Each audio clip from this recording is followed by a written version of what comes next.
आरिफीन ने इसीलिए तो कहा है, मन अरफा नफ्सहू फक़द अरफा रब्बहू, जिसने अपनी जात को समझ लिया, जिसने खुद को समझ लिया, उसने अपने अल्लाह को समझ लिया। जो खुद को नहीं समझता वो लाख सजदे करे, लाख इबादत करे, लाख रियाजत करे, लाख कुरान पढ़े, तस्बीह, बगैर वसीले के, बगैर वास्ते के, बगैर जरिए के हम अहले सुन्नत व जमाअत का मुत्तफिका मुत्तहिदा ये फैसला है, ये अकीदा है, ये ईमान है कि रहे हैं कि आलम अरवाह से आलम दुनिया में आने के लिए वसीले की ज़रूरत पड़ी, आलम दुनिया से आलम कब्र तक जाने के लिए वसीले की ज़रूरत पड़ी, आलम कब्र से आलम। अल्हम्दुलिल्लाह अल्हम्दुलिल्लाहिल्लज़ी अब्दअल अफ़लाक वल अर्दीन वस्सलातु वस्सलामु अला मन काना नबिय्यन व आदमु बैनल माइ वत्तीन व अला आलिहि व अस्हाबिहि, अम्मा बअद, फ़क़द क़ाल अल्लाहु तबारक व तआला फ़िल क़ुरआनिल मजीद वल फ़ुरक़ानिल हमीद। औज़ु बिल्लाहि मिनश शैतानिर रजीम, बिस्मिल्लाहिर रहमानिर रहीम। क़ुल इन्नल मौतल्लज़ी तफ़िर्रूना मिन्हु फ़इन्नहु मुलाक़ीकुम। आमन्तु बिल्लाहि सदक़ल्लाहु मौलानल अज़ीम व बल्लग़ना रसूलुहुन नबियुल अमीनुल मतीनुल मकीनुल मुबीनुल करीम व नहनु अला ज़ालिका लमिनश शाहिदीना व शाकिरीना वल्हम्दुलिल्लाहि रब्बिल आलमीन। मुअज़्ज़ज़ सामीन किराम, बावक़ार उलमाए मिल्लत इस्लामिया, अभी तक आप अपने अपने एतबार से बहुत सारे उलमाए किराम शोरा इज़ाम से आपने नाते रसूल पाक सल्लल्लाहु तआला अलैहि वसल्लम और मुख्तसरन कुछ बयानात भी समाअत किए। यह सिलसिला रमादमा है और उसूल व ज़वाबित की रोशनी में इंशाअल्लाह इस पर हम सब कायम व दायम रहते हुए इस प्रोग्राम को कमा हक़्क़ुहु कामयाब व कामरान करना है। मैंने कुरान करीम की मशहूर मारूफ आयत करीमा की तिलावत करने का शरफ़ हासिल किया।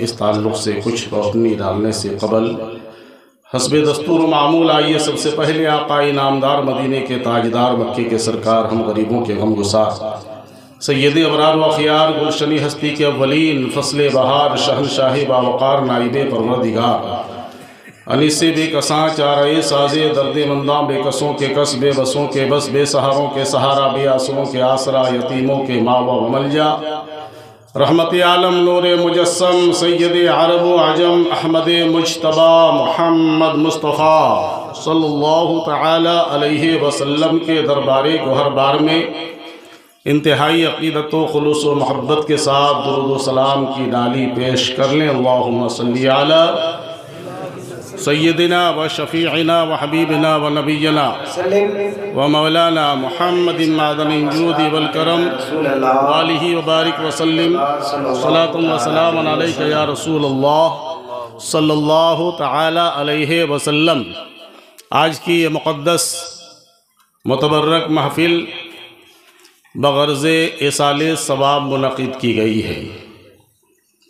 मुहिब गिरामी हमदर्द कौम व मिल्लत जनाब हाफिज़ व क़ारी मंजूर आलम साहब क़िबला की ये मेहरबानी है कि आज हम इस एक स्टेज पर मकामी उलमाए किराम की हैसियत से एक जगह मुज्तमा हैं।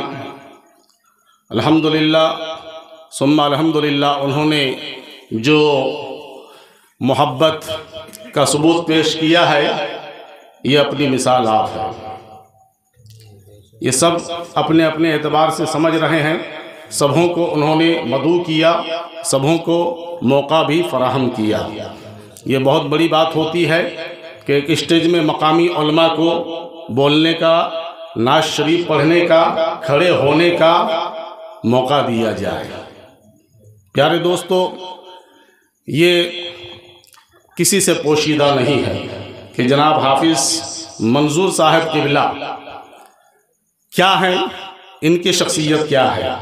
मैं इनका तारुफ कराने के लिए खड़ा तो नहीं हुआ हूँ, लेकिन चूँकि अपनी बिरादरी के होने की हैसियत से, उलमा तबके में होने की हैसियत से हम सबको ये जानना चाहिए, हमारे अवाम अहले सुन्नत व जमाअत को ये जानना चाहिए कि जो इनके वालिद गिरामी इस दुनिया से चले गए, जनाब मरहूम व मग़फ़ूर अंसार साहब अंसारी, इन्होंने अपनी ज़िंदगी में अपने एक बेटे को हाफिज़ कुरान बनाया, दीन का रहबर बनाया, दीन का सिपाही बनाया, दीन का दर्द रखने वाला बनाया।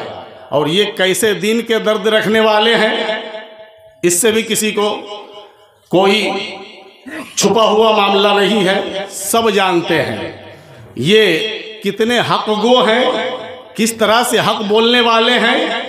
खुसूसियत के साथ जो अकाइद के मामलात हैं, मैंने देखा अपने अतराफ़ व अकनाफ और जवानिब के उलमाए किराम, आइम्माए किराम सबको देखा, सब अपनी नज़रों के सामने हैं, सब अपने अपने एतबार से लायक़ सद एहतराम हैं।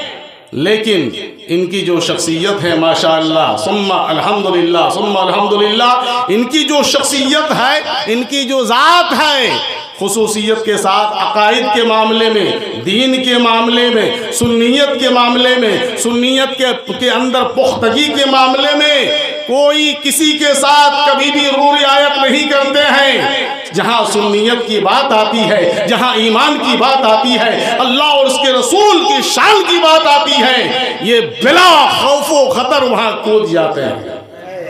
एक आलिम की ये शान होनी चाहिए, एक हाफिज की ये शान होनी चाहिए। वो शान है इनके अंदर, और क्यों है? इनके वालिद ने, इनकी वालदा ने, इनके घर वाले ने इन्हें इस लाइन में ला के खड़ा किया, हाफिज़ कुरान बनाया, नेक औलाद तैयार किया। इसी के ताल्लुक़ से जब आप कुरान पढ़ेंगे, कुरान में भी आपको समझ में आएगा, कुरान की तालीम की बुनियाद पर भी आपको ये समझ में आएगा। जब रसूलुल्लाह सल्लल्लाहु अलैहि वसल्लम की अहादीस मुबारका का मुताला करेंगे तो मुस्तफ़ा जाने रहमत सल्लल्लाहु अलैहि वसल्लम की बहुत ही मशहूर व मारूफ और फेमस हदीस पाक है कि इंसान आया है इस दुनिया में हमेशा रहने के लिए नहीं आया, एक ना एक दिन उसे चला जाना है। सारी कायनात फना हो जाएगी, कुल्लु मन अलैहा फान व यबका वजहु रब्बिका जुल जलाली वल इकराम।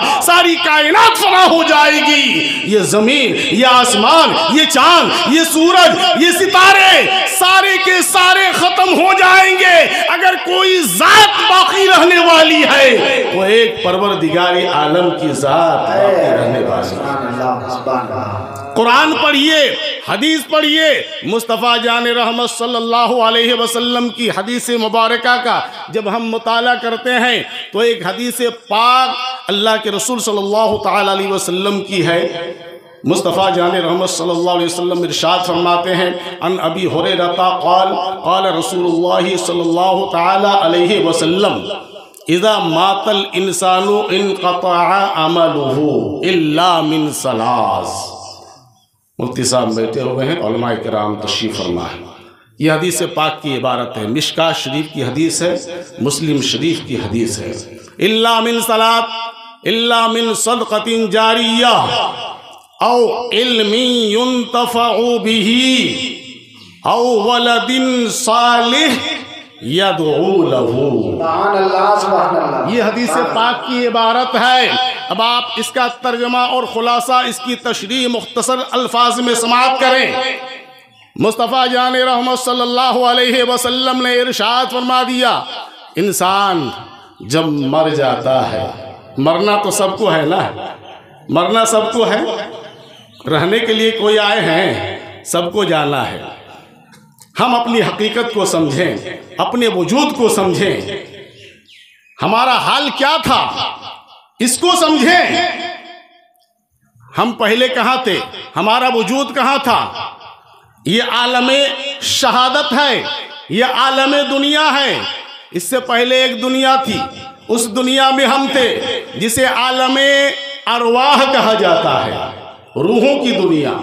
हमें 5 आलम दिए गए, एक आलमे अरवाह, एक आलमे शहादत, एक आलमे बरज़ख, एक आलमे हश्र, एक आलमे आखिरत।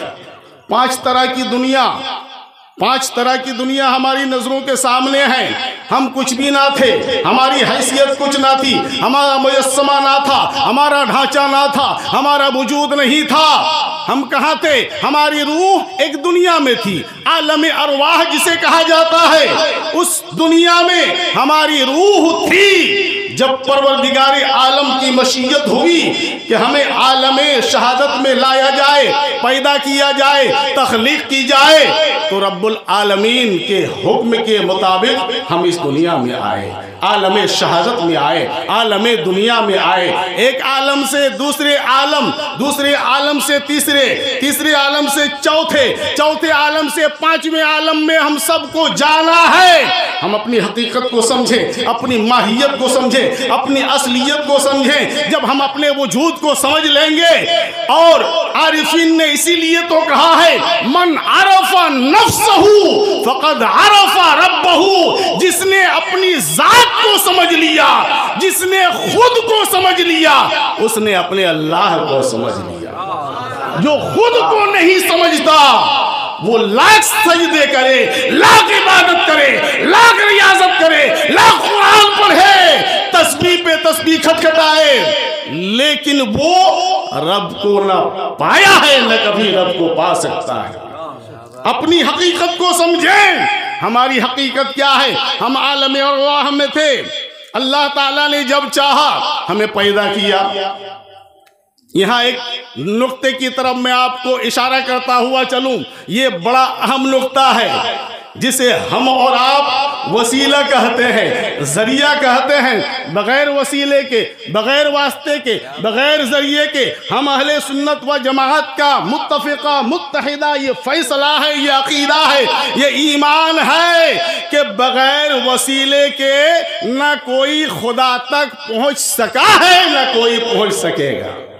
वसीला ज़रूरी है, आलिम का वसीला, पीर का वसीला, पीरो मुर्शिद का वसीला होना ज़रूरी है, अकाबिरीन का वसीला, वलियों का वसीला होना ज़रूरी है, नबियों का वसीला होना ज़रूरी है, तब कहीं जाकर के खुदा की बारगाह तक रसाई होगी।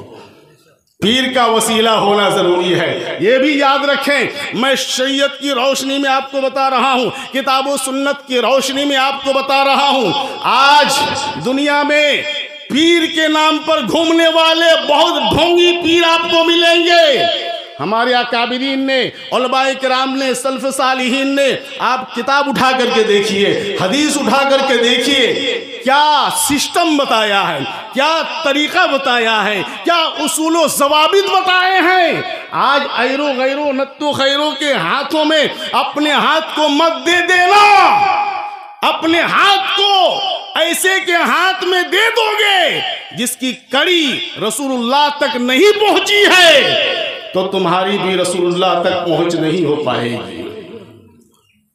क्या शराइत बयान किए गए हैं एक पीर के लिए। बात आ गई पीर की, वली की, तो सबसे बड़ी पहचान कुरान ने वली होने की क्या बताई है, कहीं और जाने की जरूरत नहीं है। कुरान उठा के देख लो, अल्लाह ने इरशाद फरमा दिया, इन औलियाउहु इल्लल मुत्तकून, कि वली अगर देखना चाहते हो, वली की शनाख्त और पहचान अगर जानना चाहते हो, तो जान लो वली वही होता है जो मुत्तकी होता है, जो परहेजगार होता है, जो पाबंदे शरा होता है, जो गुनाहों से खताओं से बचने वाला होता है। जो गैर महरम औरतों से पर्दा करने वाला होता है वो वली होगा, वो पीर होगा। वो पीर कभी भी नहीं हो सकता, वो वली कभी भी नहीं हो सकता जो गैर महरम औरतों से अपना पांव छुआए, अपने पांव दबवाए, उनसे पर्दा ना करे कराए, वो पीर ना हुआ है ना कभी हो सकता है। ये मैं नहीं बोल रहा हूं, ये हमारे कुरान का फैसला है, ये हदीस का फैसला है, ये नबी का फैसला है, गौसे आजम का सिस्टम है, ये बुजुर्गान दीन अकाबिरीन औलियाए कामिलीन का उसूल जो बनाया हुआ है वो मैं आपके सामने रख रहा हूं। किताब खोल के देख लीजिए, कानून शरीयत जो आसान किताब है उर्दू की, कानून शरीयत, बहार शरीयत, फतावा आलमगीरी, फतावा शामी, जितने फतावा की किताबें हैं, मसाइल की किताबें, सारी मसाइल की किताबों में आपको वली की शराइत आपको दिए गए हैं। पीर होने के लिए 4 शर्तों का होना जरूरी है। सबसे पहली शर्त सुन्नी सहीउल अकीदा होना जरूरी है। बदमज़हब न पीर है न पीर कभी हो सकता है। 4 शराइत का होना जरूरी है, सुन्नी सहीउल अकीदा हो, और एक शर्त आलिम, इतना इल्म रखता हो कि जरूरत के वक्त बगैर किसी के मदद के मसाइल वो खुद किताबों के जरिए से निकाल सके। और तीसरी शर्त फासिक़े मौलिन ना हो, एलानिया गुनाह करने वाला ना हो। चौथी शर्त उसका सिलसिला हुजूर सल्लल्लाहु ताला अलैहि वसल्लम तक मुत्तसिल हो। ये याद कर लीजिए, हम अहले सुन्नत व जमाअत के उन हजरात से गुजारिश कर रहे हैं जो कम पढ़े लिखे लोग हैं। ये 4 आपको ज़ाबते दिए गए हैं, उसूल दिए गए हैं। जो कोई कहता है कि हम पीर हैं, वली हैं, आप ये 4 शर्तें देख लें। सुन्नी सहीउल अकीदा अगर है तो आप उसे पीर मान सकते हैं। आलिम दीन है, जानकार अगर है तो आप उसे पीर मान सकते हैं। और अगर फासिक नहीं है, फासिक़े मौलिन नहीं है, एलानिया गुनाह नहीं करता है, तो आप समझ ले कि ये पीर है। उसका शजरे नसब रसूलुल्लाह तक अगर पहुंचता है तो वो पीर है। प्यारे दोस्तों, अपने हाथ को हाथ में, किसी के हाथ में दो, परख लो, पहचान लो, जान लो कि हमारा हाथ किसके हाथ में जा रहा है। प्यारे दोस्तों, वो कभी पीर नहीं हो सकता, वो कभी अल्लाह का वली नहीं हो सकता जो जिनकी नजरों के सामने माएँ आ रही हैं, बहनें आ रही हैं, बहुएं आ रही हैं, खुले तौर पर आ रही हैं, बेपर्दा तौर पर आ रही है, उनकी जानिब से कोई रोक टोक नहीं, बल्कि वो खिदमत ले रहे हैं। प्यारे दोस्तों, आप यकीन करें, ऐसा आदमी वीर हो सकता है, पीर नहीं हो सकता। शरीयत की रोशनी में मैं आपको बता रहा हूँ। प्यारे दोस्तों, अल्लाह रब्बुल इज़्ज़त ने हमें अपनी हकीकत के बारे में समझने के लिए कहा है। वसीला के बगैर न किसी को खुदा मिला है, न किसी को खुदा मिल सकता है। हमारी हैसियत क्या थी? हम आलम अरवाह में थे। आलम अरवाह से आलम दुनिया में हम आए। एक जरिया उसके अंदर है, एक वसीला उसके अंदर है।